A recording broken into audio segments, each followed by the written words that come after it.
Serial killer Carl Panzram once said, "I'm sorry that I am unable to murder the whole damned human race." Yikes.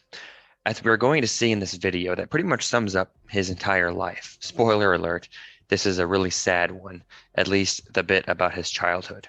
After that, not so much.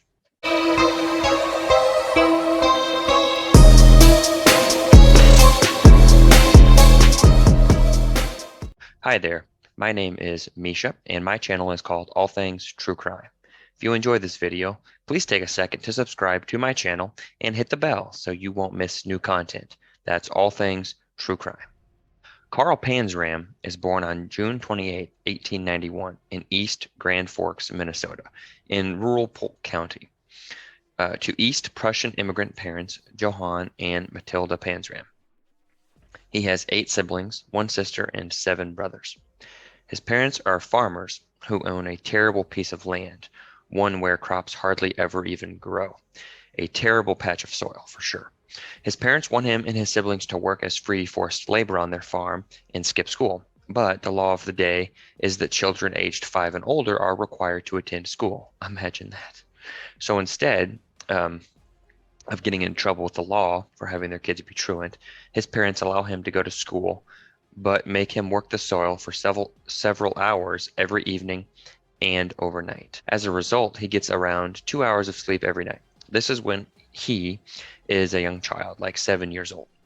These people are just wonderful human beings, aren't they? Dirt bags is what they are. As a result of the no sleep and farming in the cold, poor 6-year-old Carl gets terribly sick and just pretty much stays sick all the time. His grades crumble and he ends up with an excruciating ear infection and a constant cough that never goes away for the rest of his life. Back to the ear infection, though, it is untreated for so long that it swells up. He starts walking crooked, equilibrium issues, and then he becomes permanently deaf in that ear. His parents refuse to take him to the doctor. Instead, his father orders his brothers to lay on top of him to hold him down, and he takes a blade to the ear to lance it with the goal of releasing the pressure and the infection. Carl is screaming and squirming, of course, and the blade accidentally slips, and his dad stabs him through his ear and into his temporal lobe. Ouch. Furthermore, the infection is so bad that he is having severe pain in the back of his head. Seems like the infection has spread to his mastoid, which is a small bone full of air cells located behind the ear. Brain damage from this infection is likely, as mastoiditis is likely to have permanently damaged his developing brain's hypothalamus, which is a small, super important part of the brain that controls sexual arousal as well as strong feelings like anger and self-preservation. Sounds like a winning serial killer combo to me. Even Carl likely suspects this ear infection to be partly responsible for the murderous bastard he becomes. In addition to the abuse that is forcing your 5-year-old child to work the soil all night, allowing an ear infection to become so severe it causes cauliflower ear and permanent brain damage, and then lancing it yourself, then stabbing him in the ear, there's other severe abuses Carl suffers, like near starvation and being chained up. Shortly after this infection, and most definitely due to the abuses he's already suffered, combined with the permanent brain damage from the stabbing and infection, he begins lying constantly and becomes a regular thief. In 1899, at the age of 8, he is arrested and charged in juvenile court as being drunk and disorderly. Drunk at 8. Oh, if I could just meet his parents in a dark alley. The abuses he must have suffered to want to drown his emotions at the bottom of a bottle at 8 years old. I do feel really sorry for young Carl. In 1903, he's 11 now, and he's arrested and thrown in jail again, this time for being drunk and unrehabilitated. It's a common reason to arrest repeat offenders in the day. This same year, his thievery picks up. He breaks into neighbors' homes to steal food, things like apples and cake. In one home, he finds and steals a firearm, a revolver. He's caught, and his parents decide to send him away to the Minnesota State Training School, which is a state juvenile correctional facility. During his time here, he alleges that he is repeatedly beaten, tortured, and raped by the staff. The hits just keep coming for poor Carl. Yeah, by this point, he's a criminal, but, I still feel sorry for him. He's just a kid. He's 11 years old, and he goes from severe parental abuse and neglect at home to arguably much worse abuse in prison. Determined to make his situation better, he literally burns the place to the ground on July 7th, 1905, at 14 years old. They never discover who committed the arson, so he remains in prison and is paroled in January of 1906. He claims he left the institution with enough knowledge of how to steal, lie, hate, burn, and kill to last him a lifetime. Later, he confesses to murdering a 12-year-old boy while incarcerated there. He then heads home. Why? I don't know. Maybe to murder his folks. Maybe because abusers do that. They return to their abusers. I don't know. Abusees do that. I don't know why he returned home. It doesn't matter. Once home, his mother is reeling over the loss of her favorite son to a drowning accident. Filled with even more rage and hurt, he leaves home and pursues a transient life. This is a few weeks after his parole and 2 weeks after attempting to murder a Lutheran pastor at the school his mother had him attending. So he heads out and does the typical hobo thing and hops on a boxcar. Early on in his hobo experience, he is gang raped by 4 men. Quote from him about this incident: "I begged and pleaded for mercy, pity, and sympathy, but nothing I could say or do could sway them from their purpose. I left that boxcar a sadder, sicker, but wiser boy." He's once again busted for burglary and sent to another juvenile facility, this time in Montana. He and another inmate band together and escape. After this, they begin a crime spree including burglary, robbery, and arson. They like to steal from churches and then burn them down. How fun! Dirtbags. These two idiots split up shortly after joining forces. At some point shortly afterwards, he enlists in the army. Not sure how that happened, but okay. No surprise that he is frequently thrown in the disciplinary barracks for numerous minor offenses, including insubordination. He is eventually busted for larceny and convicted on 3 counts. He is dishonorably discharged and on April 20, 1908, sentenced to 3 years of hard labor at Fort Leavenworth, Kansas. He is 16 years old at the time. After finishing his sentence, he returns to a life of drifting. During such time, he travels the country, committing numerous acts of arson, burglary, and rape of men in Kansas, Texas, Oregon, California, Washington, Idaho, and Utah. He is caught in nearly every one of those states and spends a small amount of time in jails. He uses different names each time and different aliases. After the second time he is caught and jailed in Oregon, he decides to pack it up and head east. He's caught and jailed in New York, Connecticut, and D.C. for similar crimes he commits on the West Coast and in the Midwest. He eventually joins a union and gets a seaman's ID card, allowing him to board the James S. Whitney and travel to Panama. Here he teams up with a fellow sailor, and they decide to steal a small boat. His sailor partner gets drunk, though, and murders everyone on the small boat. Panzram flees before getting caught. His partner goes down for it, and he should. He did it, right? He then makes his way to Peru, where he lands a job in a copper mine. Shortly after, he moves on to Chile. He then travels to Texas, England, Scotland, France, and Germany. It is believed he left a trail of burglaries, arsons, rapes, and murders overseas as well. By the summer of 1920, he is back in the States and makes the brilliant decision to burglarize the home of the Secretary of War and later U.S. President William H. Taft in New Haven, Connecticut. He walks out with a great deal of valuables, including a .45 pistol he later would use to murder several people.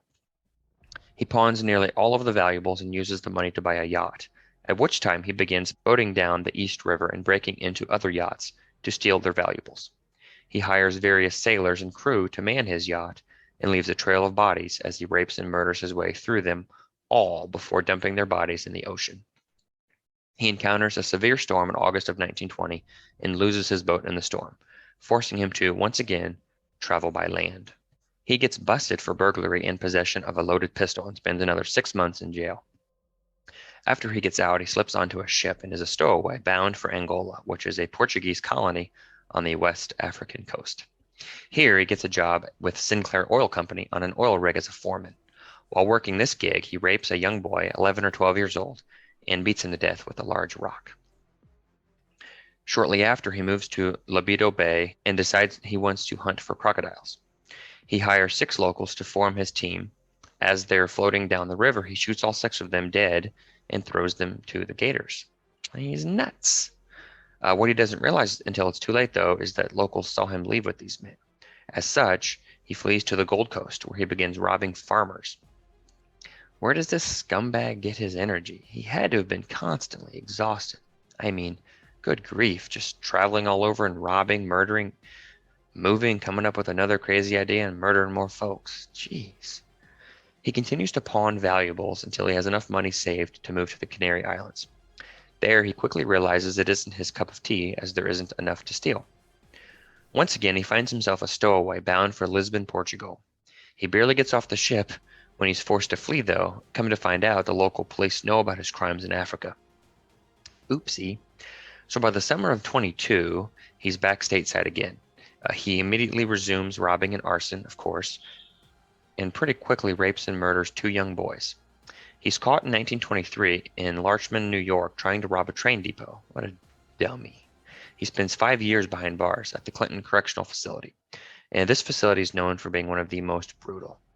Prisoners are abused and tortured here, like straight up tortured. No hiding it. Panzram is no exception. The difference is he brings his own version of hell with him. So within just a few months of being there, he sets a workshop on fire, attempts to murder a guard, jumps over a prison wall, and almost escapes. Instead, though, instead of escaping, he falls onto a concrete step, breaks both legs and ankles, and badly injures his spine. He receives no medical attention for 14 months. They don't touch him.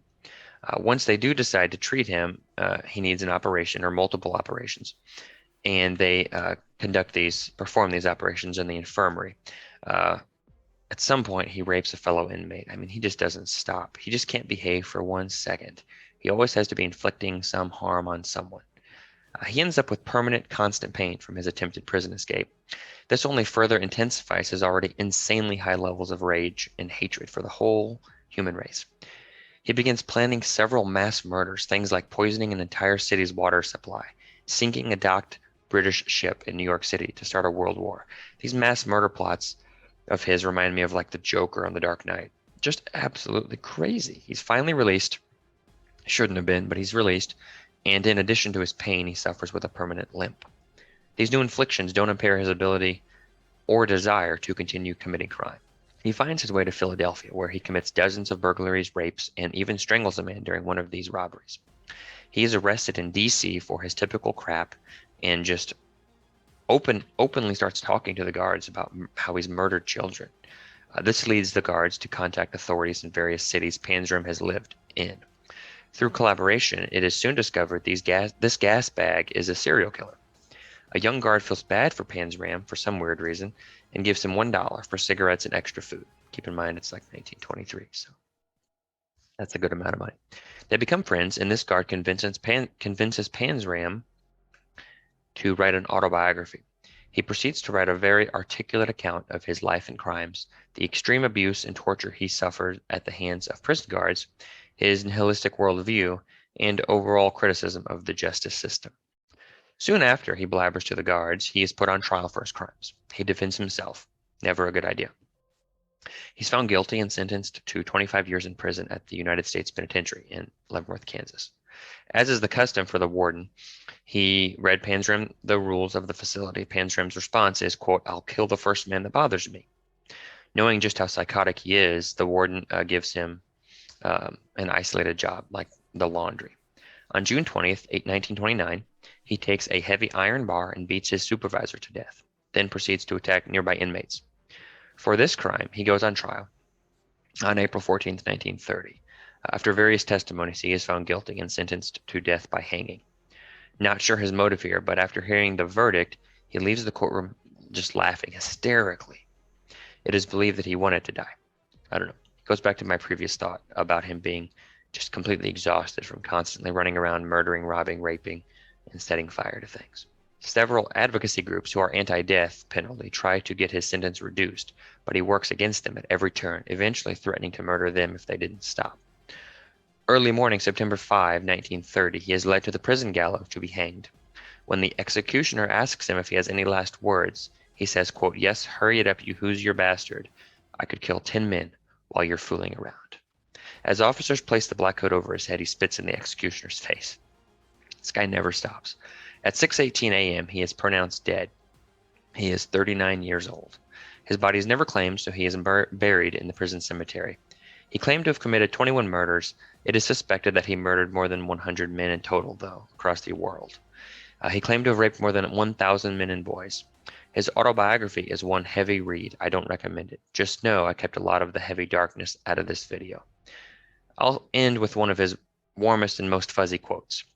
Quote, "The only way to reform people is to kill them." Well, that's all for this episode of Serial Killers. If you enjoyed this video, please take a quick second to subscribe to my channel, All Things True Crime, and hit the bell so you won't miss my next video.